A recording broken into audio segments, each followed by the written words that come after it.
আমি কই সামনে আমি তাওরাত কিতাবের পণ্ডিত আমি হারেস ওই মুহাম্মাদের সঙ্গে নূরের নবী রাহমাতুল লিল আলামিনের সঙ্গে বেয়াদবি করার কারণে তার নামটা আমি তাওরাত কিতাব থেকে কাটার কারণে আজকে আমি গুইশান বয়ে গেছি। আমি তোর কাছে ক্ষমা চাই, আমাকে তুই মারিস না। আমি তোর কাছে ক্ষমা চাই রে আবু জেহেল, আমার গায়ার বাড়ি মারিস না। আমি সহ্য করতে পারি না, মারবি। আমার নবীর কাছে ক্ষমা চাওয়ার পরে আমার নবী যদি ক্ষমা করে দেয় এরপরে আমাকে দুনিয়া থেকে বিদায় কর। একটা সুযোগ দে, রাসূলের রওজা রাসূলের কাছে যাওয়ার একটা সুযোগ করে দে। আবু জেহেল ডাক দিয়ে লোকজনের বলে, তোমরা কে কোথায় আছো? লাঠি নিয়ে আসো। আরে মুহাম্মদ সাপ পাঠাইছে আমারে মারার জন্য, আর সাপ বলে ওরে মারতে বারণ করে। একে তো সারা যাবে না, জলদি আয়, লাঠি দিয়ে আয়। লাঠি দিয়া পিটাইয়া আবু বাদানরে কি করলেন? হারেসকে পিটাইয়া হাড্ডি গুড্ডি ভেঙে দিলেন। হারেস চোখের পানি ছেড়ে কান্দার বলে, হারেস ডাকতে বলে, আবু জেহেল রে, আর আমি সইতে পারি না। আমি অভিশপ্ত হইয়া মারা যদি যাই রে, আল্লাহর আদালতে আমি কি জবাব দিব? আবু জেহেল রে, তোরে অনুনয় বিনয় করি আমারে মারিস না, আর পারছি না, আর সহ্য করতে পারছি না, আমাকে মারিস না।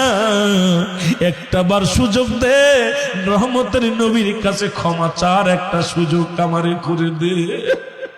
আরে একটা সুযোগ যদি আমি পাই রে, ওই নবীর কদমের মধ্যে ক্ষমা পার একটা সুযোগ আমারে করে দে। আবু জেহেল পিটাইয়া মারি ফেললেন, সাপটাকে মারলেন। মারা পার হারেস এ মুসলমান গুই সাপটারে পুড়াইয়া এবার কি করলেন? আগুনে তারে পুড়াইলেন। এত মারিয়া শুধু ক্ষান্ত হয় নাই, আগুন দিয়া পুড়াইয়া ছাই বানাইলেন। ছাই বানায় একটা পাতিলের মধ্যে ভরলেন। পাতিলের মধ্যে ভরিয়া কয়, মুহাম্মাদের জাদুগিরি আজকে শেষ। এবার দেখবো কেমন জাদুকার মুহাম্মদ, আজকে পরীক্ষা শুরু হয়ে যাবে। এবার সাপটারে পুড়াইয়া ছাই বানাইয়া নিয়ে একটা পাতিলের মধ্যে নিয়ে নবীজির দরবারে চলে গেলেন। ডাকতে বলে, এ মুহাম্মদ সাল্লাল্লাহু আলাইহি ওয়াসাল্লাম, ডাকতে বলে, এ মুহাম্মদ, আব্দুল্লাহর বেটা মুহাম্মদ, শোনো, আমার এই পাতিলের মধ্যে কি আছে যদি বলে দিতে পারো, আমি এক বাক্যে বলতেছি, আমি আবু জেহেল কালেমা পড়ে মুসলমান হয়ে যাব। এক বাক্যে বলতেছি, আমি একটা সেকেন্ড দেরি করব না, কালেমা পড়ে মুসলমান হয়ে যাব। এবার বাজান রে, আমার নবী ডাক দেখায়, চাচা আবু জেহেল শোনো,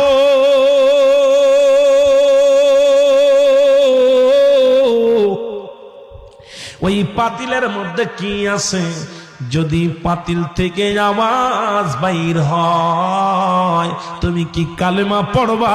কয়, বাবা তুই কি বলিস? তাহলে তার কোনো কথাই নাই।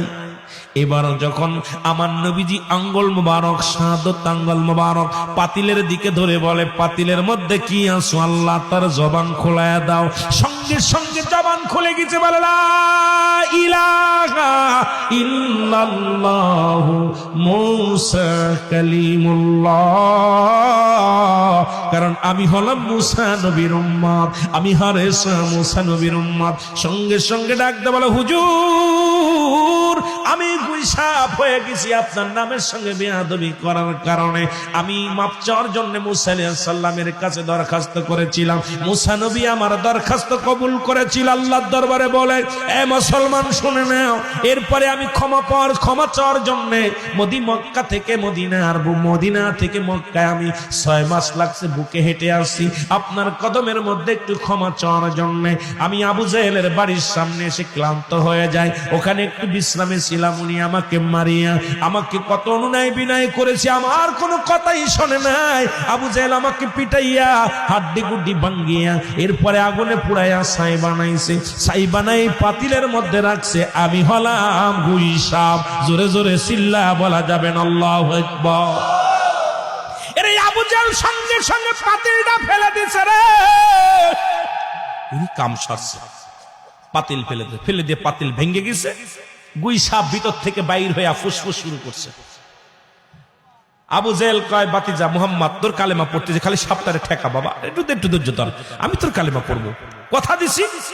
পড়বো, সাপটা ঠেকা। হারেসা কয় হুজুর ও কোনো কথা শুনবে না, ওর কালেমাও পড়বে না, ওরে আমি শেষ করে দিব কামড় দিয়া, শেষ করে। সাপ খুব তেরে আসতেছে। আবু জেল কয়, আবু জেল হুজুর এ মোহাম্মদ, মোহাম্মদ একটু সাপটা ঠেকাও বাবা, একটু সাপটা ঠেকাও না, আমি কথা দিছি কালেমা পড়বো। আমার নবীজি বলতেছে হারেসা দাঁড়াও। হারেসা এইভাবে যখন তাকায় দেখে গুই সাপ পিছনে তাকায় সামনে তাকায়, খালি যায় হাতে আর খালি এইভাবে তাকায়, ঠিক কিনা কথা বল, খালি হাতে আর পিছনে তাকায় এইভাবে।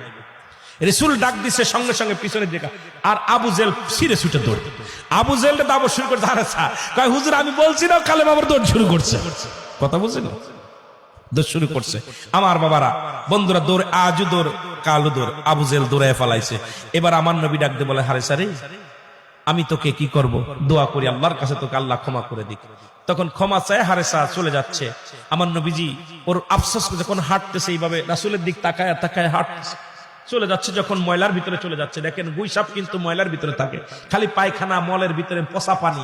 গুই সাপ কোনদিন ভালো জায়গা থাকে না, দেখবেন যত নষ্ট পানি, খারাপ পানি, যত ময়লা আবর্জনার মধ্যে গুই সাপ থাকে, ভালো জায়গা থাকে না। ছাপ্ত ওই বাচ্চা কাচ্চা যেগুলো দিয়েছিল ওগুলো তো বিষাক্ত হয়ে রয়েছে। আমার বাজানরা এবার নবীজির দিকে তাকায় হারেসা, এইভাবে তাকায় আমার নবী বলছে হারেসা রে, তোর কি মানুষ হওয়ার শখ আছে? হারেসা বলে ইয়া রাসূলুল্লাহ, ইয়া হাবিবাল্লাহ, আমার জীবন ধন্য যে আপনি আমাকে ক্ষমা করে দিয়েছেন, আমি আপনার কাছ থেকে ক্ষমা পেয়ে, আপনি রাহমাতাল লিল আলামিন, আপনার তুলনা হয় না নবী গো, যে আমি এত বড় অপরাধ করার পরও আপনার কদমের মধ্যে ক্ষমা চাওয়ার সঙ্গে সঙ্গে আমাকে ক্ষমা করে দিয়েছেন। আমি কোন মুখটা নিয়ে কিভাবে আপনার কাছে ক্ষমা, আমি মানুষ হতে চাই। আমার নবী বলেন আয় তোরে আমি মানুষ বানাবো। আমার নবী আবার দোয়া করলেন আল্লাহর দরবারে, সঙ্গে সঙ্গে গুই সাপ থেকে মানুষ হয়ে গেছে। জোরে বলেন সুবহান।